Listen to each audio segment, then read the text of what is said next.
Biglang nagising si Janela dahil sa mga komosyon sa kanyang silid. Namulatan niya ang kanyang kuyang si Gab. Nakalong nito ang matamlay na asawang si Jenny. Nagkalat din ang ibang gamit niya sa silid na tila ba may nagpambuno doon. Pumasok sa silid niya ang kanilang mga magulang at lahat ay seryoso. Inalalayan agad siya ng mamalani niya sa pag-upo. "Ma, ano ho bang nangyari?" Sasagot na sana si Aling Lani, ngunit naunahan siya ni Jenny. "Patawarin mo ako, Janela. Muntik na kayong mapahamak dahil sa akin." Umiiyak na paghingi niya ng kapatawaran dito. "Akala ko talaga mapapatay ko kayo ng anak mo." "Ha? Teka, bakit mo naman kami papatayin? May nasabi ba akong mali na ikinagalit mo?" Wala, Janela. Ngunit isa akong aswang. Ang amoy ng sanggol sa sinapupunan mo ay nagpagising sa aking pagkaaswang. Patawarin mo ko, Janela. Hindi ko talaga sinasadya." "Kuya Gab, hindi ko akalain na nag-iba na palang tipo mo sa isang babae. Aswang pa talagang pinili mo. Paano kung bukas hindi lang kami ng anak ko ang bibiktimahin niya?" "Ito ang tandaan mo, Jenny. Sa oras na may mangyaring masama sa amin, ikaw ang tutugisin ko at hindi ako magdadalawang isip na patayin ka. Maswerte ka at walang pangontrang silid ko. Dahil kung mayroon, tiyak na hindi ka sisikatan ng araw." "Janela, tama na yan. Naisuka na niyang sisiw. Babalik na siya sa normal." Wika naman ni Aling Lani na nahabag kay Jenny. "Kahit ano pang sabihin niyo, Ma, Pa, at Kuya Gab, hindi ko pa rin siya mapapatawad. Anak ko na lang ang tanging alaala na naiwan ng asawa ko. Hindi ko na alam kung paano mabuhay kung pati ang anak ko ay mawawala." Walang nagawa ang pamilya ni Gab nang sapilitang itulak nito si Jenny palabas ng kanyang silid. Mababakas sa mukha nito ang matinding puot sa kanyang nagawa. Pinahid na lamang ni Jenny ang kanyang luha na nag-uunahang pumatak sa kanyang mga mata. Hindi niya ninais na saktan ang pamilya ni Gab, ngunit wala siyang lakas upang pigilan ang bugso ng kanyang pagiging aswang. Pagdating niya sa bahay, agad na inimpake niya ang kanyang gamit. Babalik na siya sa Maynila at pipiliting kalimutan ang nangyari dito sa probinsya. Malapit na siyang matapos sa pag-iimpake nang pumasok si Gab. Niyakap lang siya ng kanyang asawa at walang salitang namutawi sa bibig ng lalaki. "Patawarin mo ko, Gab. Nang dahil sa akin, muntik na kayong mapahamak. Mas makakabuti para sa atin na maghiwalay na lang tayo. Makakahanap ka rin na mas karapat-dapat sa'yo. Yung babaeng kaya kang samahan sa normal na pamumuhay. At alam kong hindi akong babaeng yun." Umihikbing wika niya sa asawa. Marahan siyang pinaharap ni Gab. Noon lang nakita ni Jenny na umiiyak ang kanyang asawa. "Alam ko naman na magkaibang landas na ating tinatahak. Pero Jenny, huwag namang aabot tayo sa hiwalayan. Sa kabila ng pagkakaiba natin, minahal kita ng sobra. Hindi pa ba sapat na rason ng pagmamahal ko sa'yo para manatili ka sa tabi ko? Aswang pa rin ako, Gab. Isang halimaw na kinatatakutan ninyong lahat. Oo, naisuka ko ang sisiw, pero kahit ganoon man, mananatiling aswang pa rin ang tingin ng mga tao sa akin." "Pakiusap, Jenny. Huwag mong gawin to." Mariing ipinikit ni Jenny ang mga mata hanggang sa pinakinggan niya ang pakiusap ng asawa. Nangihinang napaupo siya sa kama habang iniisip kung tama ba ang kanyang desisyon. Lumipas ang ilang gabi at naging tahimik naman sila.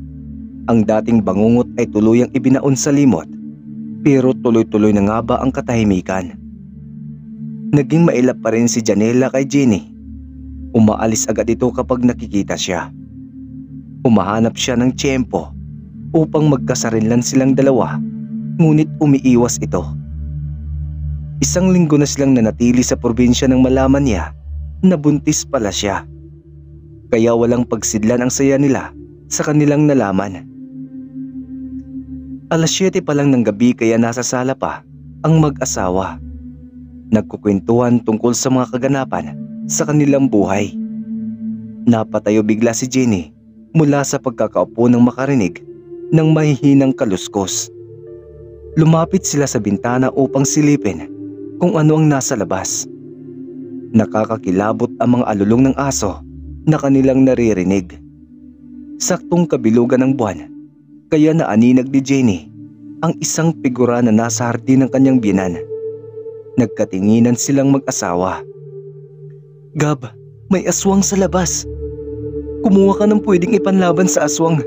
Sumunod ka kaagad sa akin." "Dito ka lang sa loob, Jen.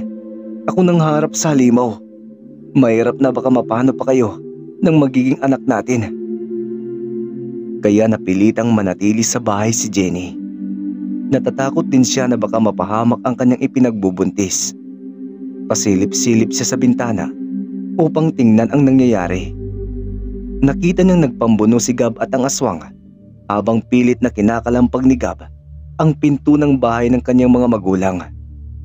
Parang walang narinig ang mga ito dahil nanatiling tahimik ang buong bahay. Dinampot ni Jenny ang cellphone at dinayal ang numero ni Janela, ngunit nagre-ring lang ito. Muli niyang sinilip ang asawa sa labas at nakita niyang dihado na ito. Kaya lumabas siya ng bahay upang tulungan si Gab. Subalit tila naiinganyo siya na pagmasdan ang bilog na buwan. Biglang umihip ng malakas at malamig ang hangin. Nanunuot ang lamig nito sa kanyang balat. Uminto siya sa paglalakad at pumihit paharap sa buwan. Wala sa sariling pinagmasdan niya ang maliwanag na sinag nito. Unti-unting nakadama ng init sa katawan si Jenny na parang sinisilaban siya. Nangangati rin ang kanyang balat. Kumawala ang isang malakas na atungal mula sa bibig ni Jenny. Naging mapupula ang mga mata niya na lalong pinatingkad ng sinag ng buwan. Tinubuan siya ng matutulis na mga pangil at bigla na lang siyang naglalaway. Napuno rin ng maiitim na balahibo ang buo niyang katawan. Ang mga buhok ay magulo na waring hindi nakapagsuklay ng ilang araw. "Jenny!"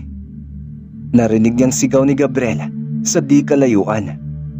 Marahas na napalingon siya dito at mabilis na sinunggaban ni Jenny ang aswang nang makita na lalapain na nito ang kanyang asawa. Sila naman ngayon ang nagpambuno, aswang laban sa aswang. Pangil laban sa pangil, kalmot dito at kalmot doon. Nang malingat ang aswang, agad na kinagat ni Jenny ang leeg nito. Hindi niya ito binitawan hanggang sa napunit niya ang balat nito sa leeg. Bumulwak kaagad ang masaganang dugo sa lupa, kaya napaatras ito habang sapo ang leeg. Inangilan nito si Jenny ng mabalasik na tumitig sa kanya. Mabilis na nagpalit ng anyong kalaban ni Jenny at naging isang malaking itim na aso. Sobrang laki nito kumpara sa mga normal na aso. At kahit duguan, ay maliksi at mabilis pa rin itong sumugod sa kinatatayuan ni Jenny. Parang isang matalim na patalim ang bawat titig nito sa bawat galaw na ginagawa ni Jenny. Hindi niya naiwasan ang malakas na kalmot na gawa ng aso. Kaya natamaan siya sa may tagiliran na naging dahilan upang mapasubsob siya sa lupa. Dahan-dahang lumapit ang nakangising aso sa kanya, kasabay ng pagtulo ng malalagkit na laway mula sa matatalim at nakausling mga pangil nito. Alam ni Jenny na naaamoy ng kapwa niya aswang ang bata sa kanyang sinapupunan. Kaya nilingon niya si Gab na tumakbo patungo sa likod ng silid ni Janela. Ilang saglit lang at bumukas ang ilaw sa loob ng bahay ng kanyang biyenan. Umangil biglang asong nasa harapan ni Jenny at bumalik ito sa anyong aswang. Mabilis siyang dinaganan nito at pilit na winawakwak ang kanyang tiyan. Napangisi ang aswang nang matagumpay itong kalmutin ang kanyang tiyan. Sumigaw ng malakas si Jenny nang maramdaman ang sakit sa kanyang sinapupunan. Pumainlan lang ang sigaw niya sa bawat sulok ng hardin, dahilan kaya nagising ang ilan nilang kapitbahay. Mariin siyang nagpupumiglas kahit nanginginig sa sakit na nararamdaman. Nakakuha siya ng pagkakataon na mahawakan ang leeg ng halimaw at parang isang papel na ibinalibag niya ito patungo sa waiting shed. Napaigik ang kalaban ni Jenny nang tumama ito sa semento. Wala siyang inaksayang oras at muli niya itong sinunggaban. Gamit ang matatalas na kuko, ibinaon niya ito sa dibdib ng halimaw. Umatungal ito nang maramdaman ang pagkabutas sa kanyang dibdib habang si Jenny ay nakangisi na tumitig sa kalaban niyang aswang. Hinugot niya ang puso nito at agad na umagos ang maraming dugo sa butas na dibdib ng halimaw. Nanginginig na napasandal si Jenny sa puno. Tumulo ang kanyang mga luha habang sapo ang sugat niya sa tiyan. Unti-unting bumalik sa dati ang kanyang anyo at nagsilabasa naman ang mga kapitbahay nila upang makiusyoso. Agad namang inalalayan ni Aling Lani at Mang Billy si Jenny papasok sa bahay, subalit muli itong natigilan. Naintindihan naman ang dalawang matanda kaya bumalik sila sa bahay na tinutuluyan ni Gab at Jenny. Ginagamot naman ni Janela ang kapatid na may maraming sugat. Naisipan niyang puntahan ang bayaw pagkatapos mabindahan ang sugat ng kapatid. Dinala naman ng kanilang mga kapitbahay ang bangkay ng aswang sa morgue. Ngunit ang hindi nila alam, may isang doktor ang nais eksperimentuhan ang bangkay. Binayaran niya ng malaking halagang embalsamador na agad namang tinanggap nito. Sa ngayon ay nasa laboratory ang bangkay ng aswang at walang kamalay-malay ang mga taga roon sa panganib na naghihintay sa kanila. Niyakap ng mahigpit ni Janela si Jenny na ikinangiti naman ni Gab at ng kanyang mga magulang. Sobra-sobra ang pasasalamat at paghingi ng tawad nito sa kanya. Humingi naman ng kapatawaran si Jenny sa kanyang bayaw upang kahit papaano ay mabawasan ang guilt na kanyang nararamdaman. Salamat talaga, Jen. Kung hindi dahil sa'yo, baka natuluyan na kami ng anak ko. Wala pa naman kaming kamalay-malay na may aswang na pala na umaaligid sa bahay. Salamat talaga sa inyo ni Kuya Gab. At pasensya ka na sa mga masasakit na salita na nabitawan ko. Wala yon. Ako ang dapat magpasalamat at napatawad mo na ako. Wala na ba talagang pag-asa na gagaling si Jenny pa? Tanong ni Gab sa kanyang ama. Ikinalulungkot ko, anak, ngunit wala na talaga. Dahil kapag ipinasa niya ang batong itim sa iba, mamamatay din siya pati ang kanyang ipinagbubuntis. Kahit naisukan niyang sisiw, mananatili siyang aswang hanggat nasa loob niya ang batong itim. Hindi basta-basta ang aswang na gumawa sa kanya niyan. Nakatitiyak ako na ginamitan siya ng hipnotismo upang tanggapin niya ang bato. Anong maaari nating gawin pa? Tanong naman ni Janela sa kanyang ama. Kailangang matutunan niyang kontrolin ang pagiging aswang upang hindi siya makapambiktima ng tao, lalo ng kanilang magiging anak. Tahimik lang na nakikinig si Jenny sa usapan ng pamilya ni Gab. Ngunit sa kanyang isip ay may nabuo na siyang pasya. Masakit man pero ito lang ang tanging paraan na kanyang naiisip upang malayo sa kapahamakan ang kanyang mag-ama. Alam niyang masasaktan si Gab at baka hindi siya mapatawad nito. Ngunit ayos lang naman sa kanya. Ang importante, ligtas at normal itong namumuhay kasama ng kanilang anak. At sa kanya naman, bahala ng tadhana na gumuhit ng kanyang kapalaran.